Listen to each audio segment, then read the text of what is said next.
Ever wondered how pretzels are made? Add warm water to a bowl followed by yeast and sugar. Stir and let it bloom for a couple of minutes. Then add some Pembe home baking flour that's made from pure wheat and fortified with vitamins and minerals, along with salt.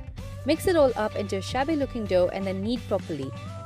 Shape the dough into a donut and then roll and slice it up into 10 equal parts. Roll it out into a thin strip and then shape into the classic pretzel shape like so. Press the ends down and then place on a baking tray. Once they have doubled in size, add baking soda to boiling water and carefully place the pretzel into it.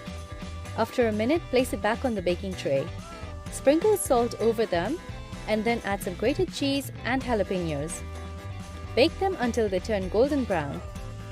These pretzels are chewy, bready, cheesy, and everything yummy.